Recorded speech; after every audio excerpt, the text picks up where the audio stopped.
Released in 2017, Armed Girls and Machiavellism is an anime that I came to cherish and enjoy. He has a strong opening with one of the best first episodes that I have ever witnessed in a while. The harem tag is missing from the show description, even though I do consider it to be part of the genre. It has a lot of elements and cliché that would support my argument, but I accept the anime for what it is and give you my thoughts on the product. As I previously mentioned, the show has a very engaging and entertaining first episode. It immediately captivated me with its witty dialogue, fast-paced action and intriguing characters. Our protagonist called Nomura is a delinquent, a problematic student that after a major fight got transferred to a brand new academy for correction. As always, at first he is confident in his abilities and thinks of it all as an opportunity. Hey, nice place! It'll make a fine stomping ground. Little that he knew that this particular academy has some harsh tradition and etiquette rules regarding male students. You see, this school had a problem with disobedient troublemaker males in the past, so he came up with a brutal solution. The academy formed an all-female special task force to deal with their counterpart. Male students got mercilessly corrected and forced to abandon their misguided ways. As a result, the boys were turned from thugs with attitude to makeup-wearing sensitive and submissive fellow classmates. And right on top of the food chain are the 5 secret swords. Girls from all ages, statures and hair color. They have risen among the others, thanks to their legendary skills and unique sword style. But right next to them is another pretender lurking in the shadows, the rather tall and more mature chick that girls call the Empress. Very strong and beautiful, the Empress quickly gained the respect of the 5 secret swords and won her autonomy. It just so happens that she is all too familiar with the protagonist, considering that she herself just transferred to the academy not too long ago. They actually have a tight past together, but that's later to touch upon. As of now, the main character is minding his own business. Things don't go as planned though, as Rin of the 5 secret swords has taken the mission of forcing him into submitting to the school's ridiculous rules. Being a rogue that enjoys his freedom, Nomura does not let himself intimidated and strikes back at the authorities, which results in the most thematic and engaging chase and fight sequences in the entire show. If the whole anime would have been just like this, the first episode, it could have been a masterpiece. Unfortunately, the show loses its momentum in the second half, but let's focus on the first for a few moments. The concept is pretty amazing, having to fight a whole army of girls and their leaders sounds pretty badass. Not to mention the protagonist does not use any weapon. He has undergone special training in his youth and has perfected a rather impressive technique. That's right, people. His fists have become his blades. Just one strike and the female hits the floor. How can beating the shit out of little girls look so cool? I don't know, but the show found a way to make it work. But of course this wouldn't be a proper anime, male versus female battle without a little submission, and Nomura goes in for the kill and steals her first kiss. For a practical reason it was regarded as an accident, but you get the gist of it. From now on we have a heartbreaking troublemaker on the loose, and every girl in school will try her best to apprehend him, resulting mostly in failure and humiliation. And there you have it. This is the premise at the center of the show. To be honest, it does sound amazing. First of all, look at the protagonist. Nomura seems to be suspiciously older than his female classmates, maybe because they're all lolis, but besides that he's in perfect shape, good looking and above all strong. This time I actually like the overpower gimmick. The premise is perfect for it. In a world where estrogen tyranny subjugates the more population, a hero rises from the horizon and ends their reign of terror. Okay, maybe I'm a little bit overdramatic, but it is incredibly satisfying to see the main character dominate overconfident dangerous girls. The anime just wouldn't have worked if the protagonist didn't have the skill and courage to face overwhelming odds, using his signature one-hit move to end all the battles with a bang.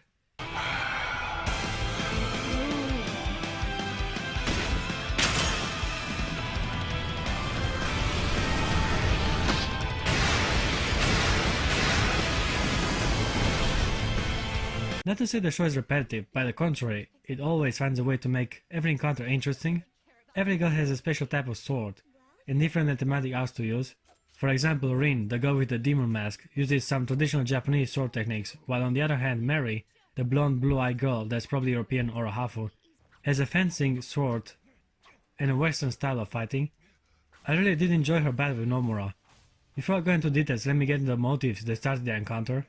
Right after stealing Rin's first kiss, the protagonist thinks it's a good idea to sneak into the girl's dormitory, to find her, and apologize for the events that transpired.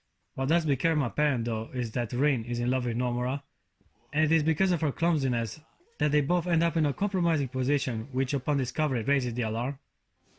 Nono is her protege and Choka is Mary underling, and they decide to team up to discipline the intruder.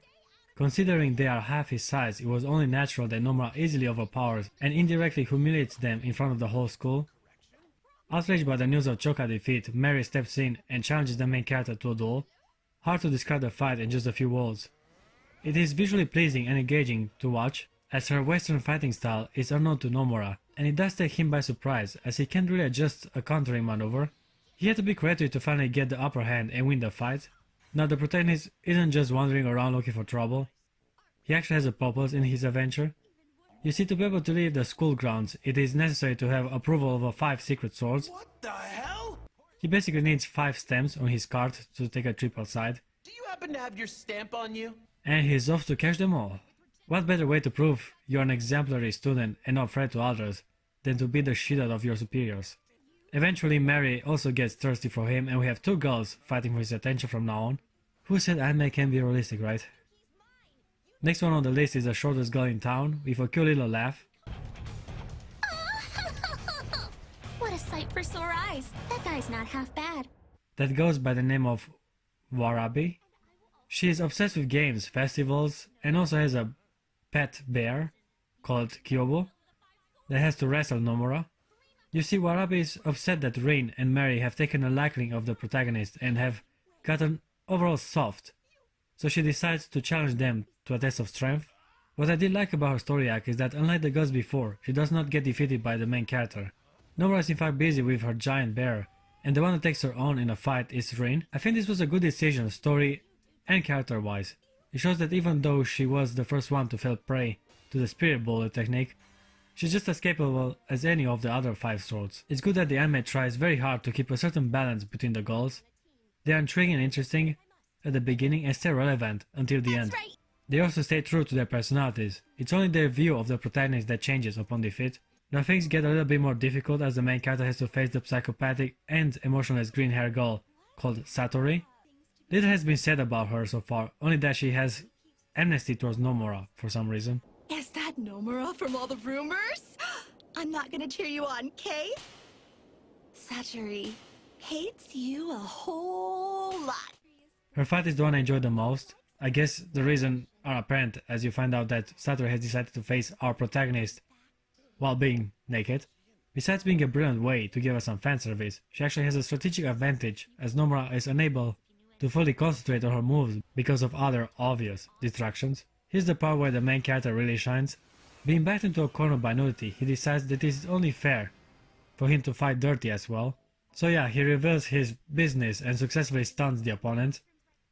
Not sure how much I'll be able to show you guys though, cause despite the show not having an ecchi tag, this episode is full of fan service and partial nudity. Following her defeat, Satori's attitude changes toward our protagonist, and just like the other girls, agrees to give him her approval stamp. And here we are on to the last female to be persuaded, and we're talking about the mysterious youngest member of the 5 secret swords, with an incredibly hard name to pronounce, Inaba Tsukuyo? She's supposed to be the young female petite version of a wise, blind sage of the Japanese folklore. Her ears are sharp, and nothing transpires on the school grounds without her knowing first. She's also the deadliest out of them all when it comes to swordplay. Here's where the anime starts to disappoint. Instead of giving her a separate story arc, just like the others, we rush through hers. As a bunch of things happen in the last 3 episodes of the show, Satori has to accept her sister, Rin and Mei are on a search, Nomura wants to get the last stamp, and the empress goes on a killing spree. All that stays in the way of properly developing Inaba as a character. Another thing that sucks is that Nomura loses his invisibility and gets intimidated by the girls. This is my biggest problem with the anime. Right at the end, the writer decides to go against the premise that made this piece of shit so interesting to begin with. It was the charm of having a badass overpowered main character that uses his bare hands to defeat little girls with swords what made me watch this show to begin with. It had an enjoyable structure. Nomura was learning a lot throughout his battles while still remaining a badass, overcoming any obstacle, either with his signature technique or unconventional moves. The point is the show worked so far cause he always found a way to come on top and overpower the girls, giving me some sort of satisfaction in his triumphs. But now the magic is gone. Inaba is beyond his level in speed, and the Empress outmatches him in strength. Why? This is not fun to watch. He's just dodging and relying heavily on others to save his side. The real Nomura should be smiling, keeping his calm, and adapt to the challenge. Amo, aka the Empress, does have a rather compelling story arc. You see, her showdown with Nomura has been teased throughout the show. At the beginning she denies having any ties with the main character, although she does have a lot of information on him. So confident. Well, if that's the case, be careful of his spirit bullets. Later on to be revealed that she indeed used to be an important figure in the protagonist's past. Remember how he got transferred to the school because of the fights he used to have? Well, Amo used to be at the center of it. The Empress used to rule the gangs in her previous school until Nomura appeared and captivated her attention. She thought he was fascinating and agreed to make an alliance. Naturally, things didn't go as planned. Amo ends up breaking her word and severely wounds the main character, but not before falling in love with him. Yes, it's kind of complicated, but some people can handle their feelings and resort to questionable actions, which is totally the case of the Empress. She wants him all to herself, and her jealousy and pride clouding her judgment and turn her emotions into pain and resentment. A weakness Nomura soon discovers and exploits, getting an upper hand in their duel. To be honest, Amo is one of the more complex characters this show has to offer. From torn emotions and solitude to a murderous rampage, she's the one that changes and learns the most alongside the protagonist. Okay guys, this was Armed Girl's Machiavellism. Well, I have mixed feelings regarding this one. It's definitely an innovating and engaging anime, but on the other hand, it lacks structure and proper character development. The action is well executed and the girls are interesting. It's just, near the end, the story loses focus, and as I've previously mentioned, the show neglects its own premise. I thought the whole anime would develop around the idea of having some dude overpower the advantage and practicality of a sword with his bare hands. I thought he was trained so severely in all swords techniques that he doesn't need one anymore. His hands have become his blades. I actually wanted him to stay overpowered till the end, and even some girls have innovative and mysterious techniques that might surprise him. Nomura was supposed to adapt and come victorious, relying poorly on his wit and abilities.